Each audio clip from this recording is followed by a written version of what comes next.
Good morning students. Acharya Vishnugupta Kautilya के video lecture में आपका स्वागत है। भारतीय राजनीतिक विचारक में प्रमुख भारतीय राजनीतिक विचारक, प्राचीन भारतीय राजनीतिक विचारक आचार्य विष्णुगुप्त कौटिल्य के बारे में पिछले वीडियो लेक्चर में आपने जानकारी हासिल की थी कि उनकी प्रमुख जो कृति है वो अर्थशास्त्र है और अर्थशास्त्र व्यवहारिक राजनीति का अध्ययन करती है। तो उसकी जानकारी प्राप्त करने के बाद में हम आगे बढ़ते हैं कि कौटिल्य की अवधारणा में क्या क्या है, कि कौटिल्य किन मुख्य तथ्यों के ऊपर अपने विचार व्यक्त करता है और सैद्धांतिक राजनीति को उन्होंने व्यवहारिक राजनीति में लागू करने का जो प्रयास उनका रहा है और खुद ने उनको लागू करके बताया है, ये उनकी अद्वितीय देन है। तो आचार्य विष्णुगुप्त कौटिल्य के अनुसार राज्य की उत्पत्ति के ऊपर अपन सबसे पहले पढ़ेंगे। तो अर्थशास्त्र में भी ये बताया गया है कि राज्य की उत्पत्ति के बारे में कोई ऐसे निश्चित सिद्धांत नहीं बताया गया है, कोई निश्चित विवेचना भी राज्य की उत्पत्ति के बारे में नहीं की गई है। लेकिन अगर यत्र तत्र बिखरे विचारों के आधार पर अगर अपन देखें तो कौटिल्य का विचार जो है वो संविदावादी विचार है। हॉब्स के समान ही कौटिल्य ये मानते थे कि अति प्राचीन काल में जब राज्य नहीं था तो मनुष्य जीवन में कलह, संकट, लड़ाई झगड़े का बोलबाला था। सर्वत्र अशांति और अव्यवस्था विद्यमान थी। एक तरीके से मत्स्य न्याय का मतलब होता है लॉ ऑफ द जंगल। इसका मतलब होता है कि बड़ी मछली छोटी मछली को खा जाती है। जो शक्तिशाली है उसका अस्तित्व बना रहता है और जो कमज़ोर होता है वो अपने आप समाप्त होता चला जाता है। तो ये मत्स्य न्याय है।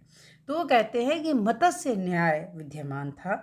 शक्तिशाली व्यक्ति निर्बलों पर अत्याचार करते थे।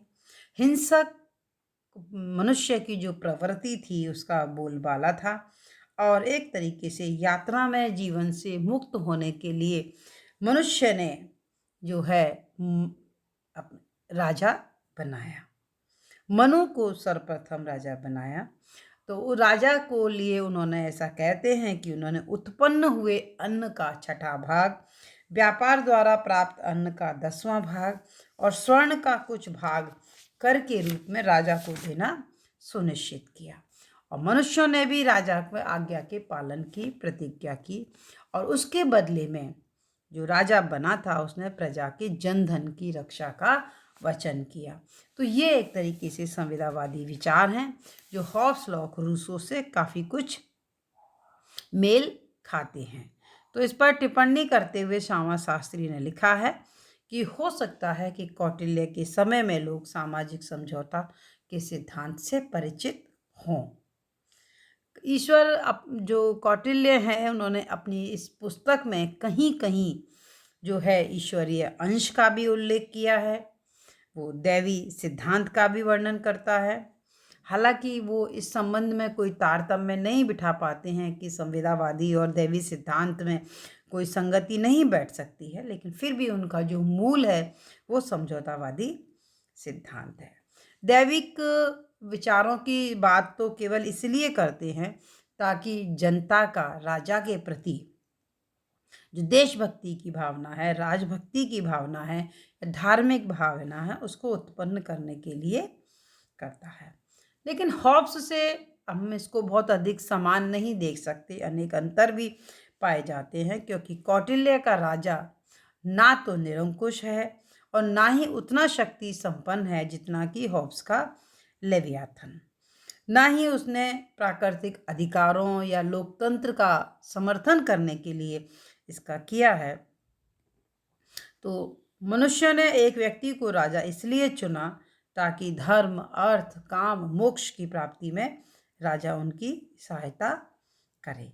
अगर राजा अपने कर्तव्यों का पालन करने में असमर्थ रहता है तो प्रजा को ये अधिकार है कि वो राजा को जो है उसको हटा करके किसी अन्य को राजा को नियुक्त कर दे। तो इस प्रकार ये जो कौटिल्य की जो विचार हैं ये संवेदावादी विचारकों से अलग हैं। अब आते हैं कि राज्य का साप्तांग सिद्धांत। साप्तांग सिद्धांत मनु के में भी हमने आपको बताया था कि सावयववादी विचारधारा है। मनु ने, शुक्र ने, कौटिल्य ने राज्य की कल्पना एक मनुष्य के शरीर की भांति सावयव रूप में की है। और जैसे शरीर के आँख, नाक, कान, हाथ, पैर अंग होते हैं, उसी प्रकार से इन्होंने कहा है कि राज्य के भी अंग होते हैं और ये 7 अंग होते हैं। शुक्र नीति में इन अंगों की तुलना मानव शरीर से की गई है। उन्होंने लिखा है कि सभी राज्य में राजा सिर के समान है, अमात्य आँखों के समान है, सुहृत कान है, कोश मुख है, बल मन है, दुर्ग हाथ है और राष्ट्र पैर है। इन विद्वानों के समान ही कौटिल्य ने भी राज्य को 7 प्रकृति युक्त माना है। 7 प्रकृतियां इस प्रकार से हैं: स्वामी, अमात्य, जनपद, दुर्ग, कोश, दंड, मित्र, है ना। तो इसके बारे में हम विशद विवेचन कर देते हैं। स्वामी का मतलब होता है राजा। राजा राज्य का प्रधान अंग है। महत्वपूर्ण स्थिति को देखते हुए उसे स्वामी का नाम दिया गया है। इसका अर्थ है शासन करने वाला या आदेश देने वाला, है ना। और राजा में राजोचित गुण होने चाहिए और राज्य के हित में आवश्यकता अनुसार वो सभी कार्य करने की उसको स्वतंत्रता है। दूसरा है अमात्य। अमात्य का आशय है मंत्रियों और उच्च प्रशासनिक अधिकारी, है ना। कौटिल्य ने इनको एक राज्य का अनिवार्य अंग माना है और वो ये मानता है कि महत्वपूर्ण निर्णय बिना अमात्यों की सलाह से नहीं करने चाहिए। जनपद का अर्थ होता है जनता युक्त भूमि, जिसे हम जनसंख्या और भूमि हम दोनों कहते हैं। कौटिल्य ने इन दोनों बातों को एक ही में शामिल करते हुए जनपद का नाम दिया है, जबकि और लोगों ने जनता और भूमि दोनों को अलग अलग किया है। उनका मानना है कि जनता सरल हृदय वाली, निष्ठावान और स्वाभिमानी संपन्न होनी चाहिए। भूमि के बारे में भी उनका विचार है कि भूमि जो है प्रत्येक प्रकार से पूर्ण होनी चाहिए। दुर्ग होने चाहिए कि दुर्ग भी राज्य के लिए बहुत महत्वपूर्ण है। दुर्ग के लिए उन्होंने कहा है कि रक्षा ऐसे होने चाहिए जिनकी रक्षात्मक शक्ति, आक्रामक शक्ति मजबूत होने चाहिए, मोर्चाबंदी अच्छी होनी चाहिए। इन्होंने ये बताया कि दुर्ग 4 प्रकार के होते हैं। सबसे पहला औदिक, जो चारों ओर पानी से घिरे हुए होते हैं। पार्वत, जो पर्वतों से घिरे हुए होते हैं, है ना। निर्जन, धानवन वन वो होते हैं जो निर्जन मरु प्रदेश में बने हुए होते हैं। वन दुर्ग, जो वनों के बीच में बने हुए होते हैं। कौटिल्य औदिक दुर्ग और पर्वत दुर्ग को काफी उपयोगी मानता है। वो ये मानता है कि राजा आपत्ति के समय उनमें छिप करके अपनी रक्षा कर सकते हैं। कोष का मतलब होता है कि राजा अपना जो पैसे का जो भंडार है उसको महत्व देता है और वो कहता है कि राजा का कोष जो है धर्म पूर्वक एकत्रित किया हुआ होना चाहिए और इतना खजाना उसके पास अवश्य होना चाहिए कि विपत्ति काल में भी लंबे समय तक अपना निर्वाह कर सके। दंड और सेना, देखिए राज्य की सुरक्षा के लिए सेना का विशेष महत्व है और जिसके पास में भी अच्छी सेना होती है वो लंबे समय तक बना रहता है। तो इस प्रकार उन्होंने इसकी बात कही। और 7वां अंग है मित्र। मित्र के बारे में उन्होंने ये कहा है कि राजा का एक ना एक मित्र अवश्य होना चाहिए। वो फिर भी आनुवांशिक मित्रता पर ज़्यादा बल देते हैं जो आवश्यक विपत्ति के समय आपका सहयोग करे। तो इन्हीं जो विभिन्न अंग हैं इनका उन्होंने सापेक्षिक महत्व के ऊपर बल दिया है। उन्होंने कहा कि स्वामी अमात्य की अपेक्षा, अमात्य जनपद की अपेक्षा, सब एक दूसरे की अपेक्षा जिस क्रम से लिखे गए हैं उस क्रम से महत्वपूर्ण हैं, है ना। यदि स्वामी राजगुण संपन्न हो तो भी वो अन्य गुणों को भी युक्त कर सकता है। इसलिए कौटिल्य ने अपने सप्तांग सिद्धांत में राजा को विशेष महत्व दिया है और पूरे राजा को शासन की आधारशिला माना है। है ना। आधुनिक राजनीति शास्त्री विचार तत्व बताते हैं जनसंख्या, भूभाग, सरकार और संप्रभुता। और इन्होंने जो 7 अंगों की बात की है, तो कौटिल्य को इस बात का श्रेय दिया जाना चाहिए कि उन्होंने राज संस्था को अधिक लौकिक और स्वरूप प्रदान किया है। अब हम आते हैं कि प्रमुख तत्व राजा के ऊपर। 7 अंगों में सबसे प्रमुख जो स्थान है वो राजा को मिला है, सर्वोच्च और प्रधान अंग। संपूर्ण राजतंत्रीय शासन में शासन को सर्वोच्च स्थान मिला है। उसके अनुसार शासन की सफलता राजा की शक्ति और योग्यता पर निर्भर करती है। कौटिल्य की जो प्रणाली है उसमें राजा शासन तंत्र की धुरी है और वो शासन के संचालन में सक्रिय रूप से भाग लेने और शासन को गति प्रदान करने का कार्य करता है। यदि राजा संपन्न हो तो प्रजा भी सुखी और संपन्न रहती है। कुल मिला के ये कहते हैं कि जैसा राजा वैसी प्रजा। राजा अगर उद्यमी हो, उत्थानशील हो तो प्रजा में गुण हो जाते हैं। राजा अगर आलसी हो, है ना, तो प्रजा भी वैसी ही हो जाती है ना। तो कौटिल्य ने जो है राजा के आवश्यक गुणों के ऊपर विशेष चर्चा की है, तो वो ये एक मानता है कि राजा को स्वाभाविक रूप से एक आदर्श व्यक्ति होना चाहिए। वो ये कहता है कि वो ऊंचे कुल का हो, उसमें दैवी बुद्धि और शक्ति हो, वृद्ध जनों की बात सुनने वाला हो, धार्मिक हो, सत्य भाषण करने वाला हो, परस्पर विरोधी बातें नहीं करे, कृतज्ञ हो, उसका लक्ष्य बहुत ऊंचा हो, है ना, लक्ष्य बहुत ऊंचा हो, उसमें उत्साह अधिक हो और उसकी वृद्धि हो, उसकी परिषद छोटी ना हो, वो सामंत राजाओं को वश में करने में वह समर्थ हो और अपने नियंत्रण का पालन करवाने वाला हो। कौटिल्य ने राजा की शिक्षा के ऊपर बहुत बल दिया है। कौटिल्य ने और भी गुण बताए हैं कि राजा की बुद्धि तीक्ष्ण होनी चाहिए, उसको अपने ऊपर नियंत्रण रखने वाला होना चाहिए, काम, क्रोध, लोभ, मोह, चपलता आदि पर भी उसे पूर्ण नियंत्रण होना चाहिए। तो वो ये कहता है कि ये सारे गुण आसानी से किसी को नहीं मिल सकते। कुछ गुण तो स्वाभाविक होते हैं, लेकिन कुछ गुण जो है वो अभ्यास से ही प्राप्त किए जा सकते हैं। तो इसलिए ये कहता है कि अभ्यास से प्राप्त गुण अधिक महत्वपूर्ण होते हैं, इसलिए राजा की शिक्षा के ऊपर उसने और अधिक बल दिया है। तो कौटिल्य की जो विचारधारा है इस जगह बहुत कुछ प्लेटो से मेल खाती है। प्लेटो भी एक दार्शनिक राजा और शिक्षित राजा की बात करता है, तो हमारे कौटिल्य ने भी उसी तरह के राजा का समर्थन किया है। राजा के जहाँ तक कर्तव्यों की बात है, तो जैसे यथा राजा तथा प्रजा, और जैसे उसका राजा है उसके ही अकॉर्डिंग राजा के कर्तव्य है। प्रजा के सुख में राजा का सुख निहित है, प्रजा के हित में राजा का हित निहित है और प्रजा के सुख में ही उसका सुख है।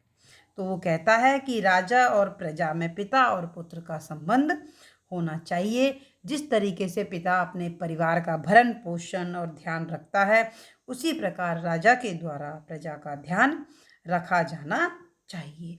तो सबसे पहला कर्तव्य है, तो इन्होंने ये कहा है कि वर्णाश्रम धर्म को बनाए रखना, किसी भी प्राणी को अपने धर्म से विचलित नहीं होने देना। जिस प्रकार राजा की प्रजा मर्यादा के आधार पर व्यवस्थित रहती है, उसी प्रकार वेद और आश्रम के नियमों का पालन करना, तीनों वेद द्वारा निहित विधान से रक्षित रहती है।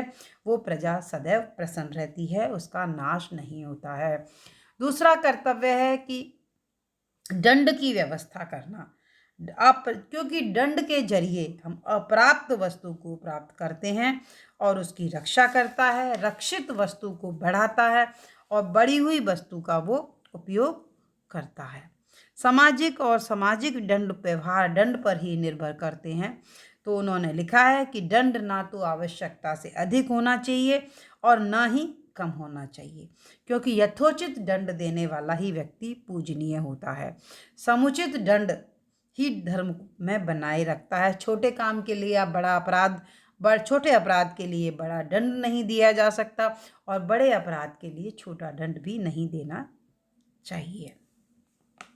यदि काम, क्रोध और अज्ञानवश दंड दे दिया जाए तो साधारण जनता तो क्या, सन्यासी तक भी शुद्ध हो जाते हैं। यदि दंड का उचित प्रयोग नहीं होता है तो अराजकता फैल जाती है। आय व्यय संबंधी में हिसाब किताब का पूरा ध्यान उनके मंत्रियों के माध्यम से रखना चाहिए। नियुक्ति संबंधी भी राजा के कर्तव्य हैं कि राजा के द्वारा अमात्य, सेनापति, सभी शासकीय कर्मचारियों की नियुक्ति करनी चाहिए। और लोकहित और समाज कल्याण संबंधी कार्य भी राजा करता है कि उसको समस्त सामाजिक कल्याण के कार्य सौंपे गए हैं।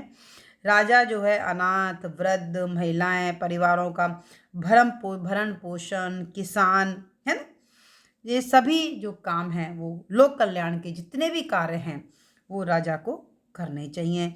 मार्ग बनवाने चाहिए, बांध बनवाने चाहिए, अकाल के समय जनता की सहायता करना चाहिए, अधिक कर लगाकर गरीबों में बांट देना चाहिए।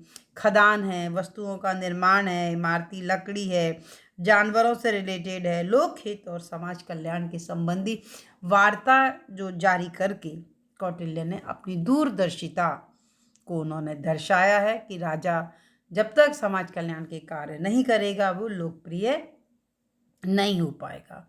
और जो अगला जो कार्य है वो है युद्ध करना। युद्ध करने को राजा के कार्यों में उन्होंने माना है, चाहे भले ही इसमें अनेक आपत्ति करते हों, लेकिन कौटिल्य ये मानता है कि एक विजुगिषु राजा है जिसका उद्देश्य निरंतर अपने साम्राज्य का विस्तार करना है। तो कौटिल्य राज्य की महत्ता इसी से निश्चित करता है कि राज्य किस सीमा तक सफल युद्ध के लिए तैयार करती है।